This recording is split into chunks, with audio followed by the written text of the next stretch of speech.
Hi, my name is James. How are you folks doing? I love shaping in ceramics. Restoring one central has the greatest challenge clinically, but yet it's the greatest opportunity to learn and improve our skill sets. What we need to do is shape and texture to make sure there's a fingerprint that matches that central next door. Now, fortunately, within the software, we have copy and mirror. I love that for centrals. It works so well.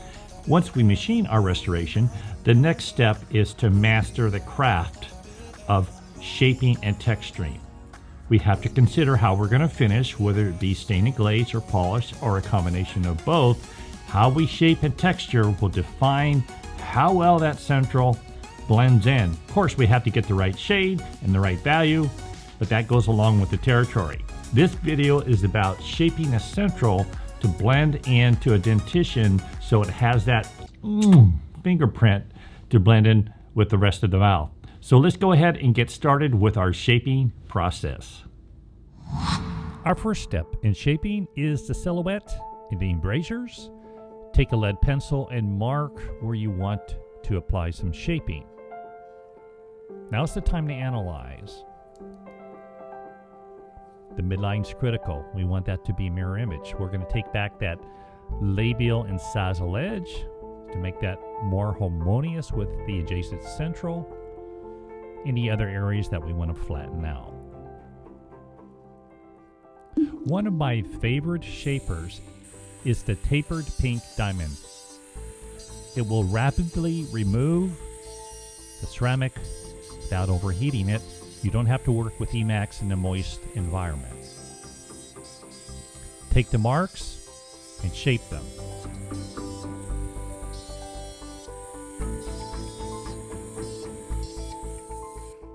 It is nice having a model so we can analyze closely where we want to do the next move. That mesial incisal edge needs a little more help, and we're going to start texture mapping. The primary distal depression on that labial surface is a little more prominent than the mesial. Usually it's the other way around, but these are fingerprints. We want to direct our shaping protocol by the tooth next door.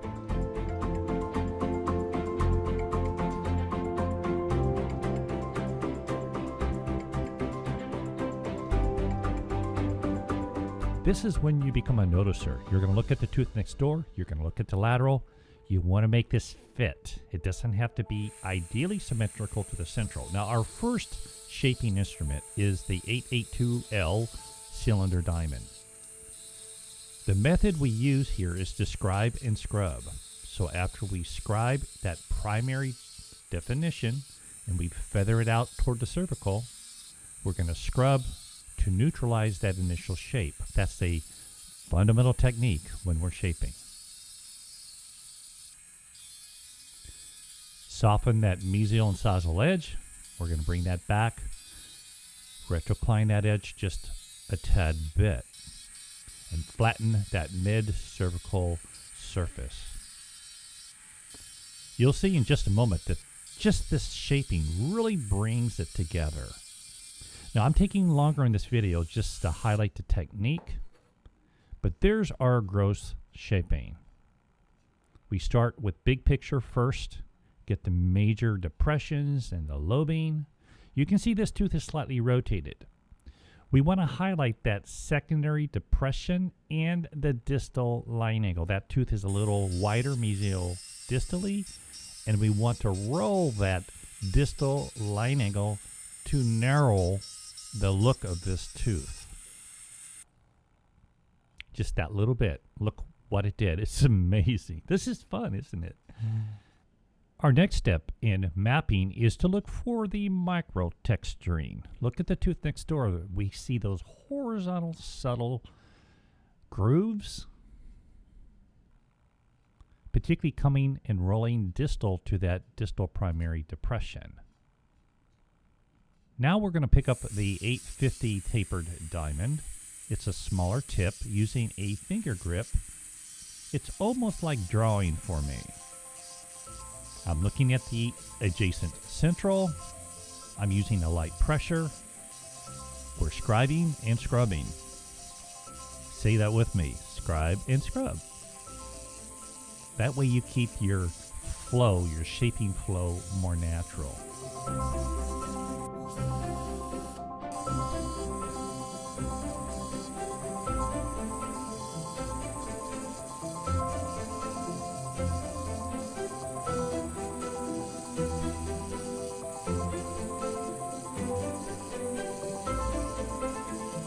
A light bounce with the tip of the burr creates that subtle striation without making it too linear. You want the lines to just kind of dance across the surface. You just don't want them to be one solid streak. And that's what we see in the adjacent teeth and the morphological style texturing of this case. A light scrub across the surface will neutralize your shaping. Keep in mind that we want to add more texture because we're going to neutralize it with the stain and glaze and polish. It's starting to come along now. We're seeing that look. A little more refinement. Now's the time to be a noticer. A little more mid-body micro texturing. Just a light dance with that burr and then scrub after you shape.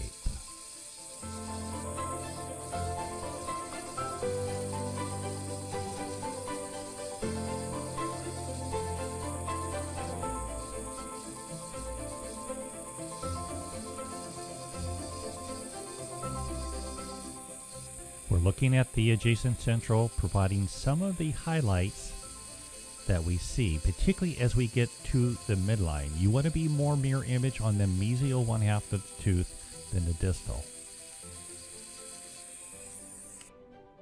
We can see the texturing is now starting to come together.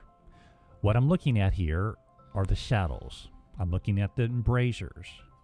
We want to see harmony. We don't have to see perfect mirror image, even though we want that close at the midline. For the fun of it, we're going to shape the lingual.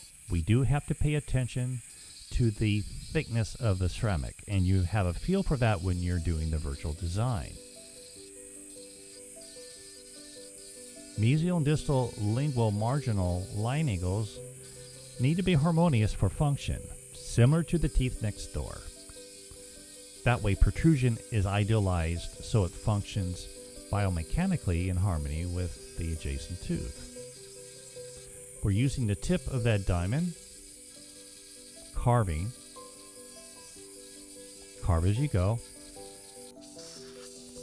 The smaller 850 diamond provides a little more precision where we want to create deeper groove depressions.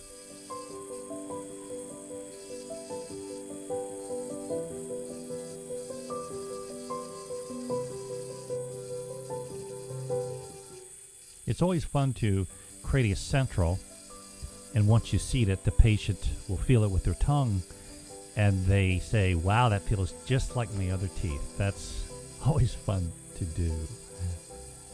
This also helps with phonetics as well. The centered inverted cone diamond S805 is ideal for that final shaping, and this is usually the last diamond that I use for micro shaping. It gets in the corners where you want to create more definition. On the labial, in the depth of those primary grooves, you'll see just a little more defined lines.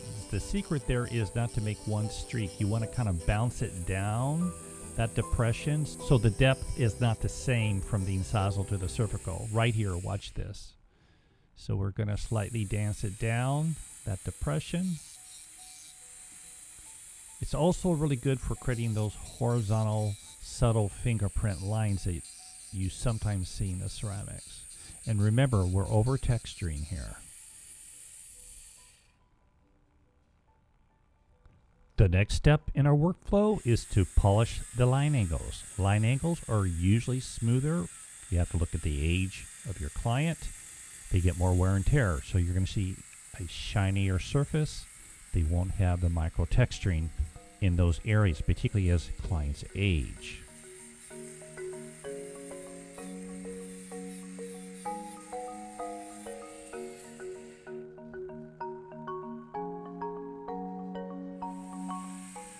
finish the lingual incisal edge. That needs to be harmonious to the tooth next door for protrusion and aesthetics. If that lingual edge is thick, it's going to be a speed bump in protrusion, and that will create trauma to your restoration. With loops on, we are thinning that margin without making the margin shy. Why are we doing this?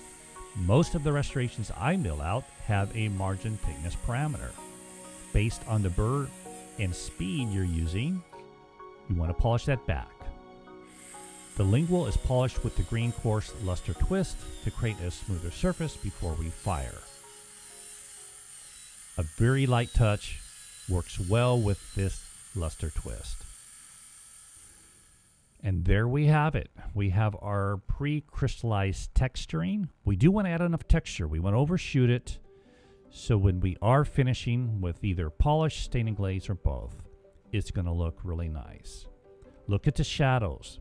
I would advise that when you're texturing, make sure you have a light more dominant to one side of your workspace. You need to see the shadows so you can pick up the micro texturing appropriately.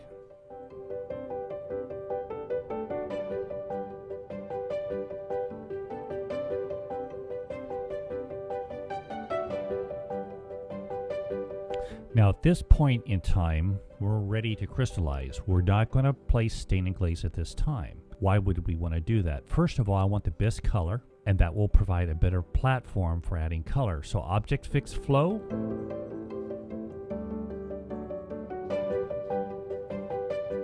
Plunge in the dye pen. The margins are well sealed. Inspect them. You want good support at this time, so when it fires, it's going to be stable when it comes out of that furnace, and there's no micro distortion on those margins.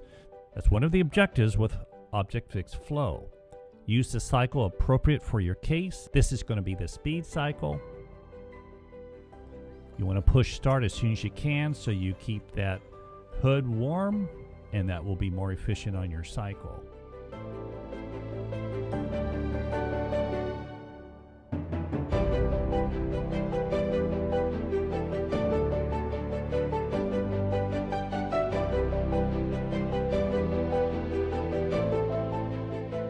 Place the restoration on the cooling side of the furnace. Remove it from the die holder and allow it to cool. It will cool better this way. It's about 3 to 4 minutes, so don't rush it. You don't want to crack that restoration. And there's our fired restoration. You can see it has a different look. The texture appears a little less. What I'm looking for is that same appearance, that same micro texture flow, primary texture flow. And now we're ready for the next step. Either it's going to be polish, a little characterizing with some stain and glaze, and a combination of both. But that's fun. This is how we make our ceramics come alive.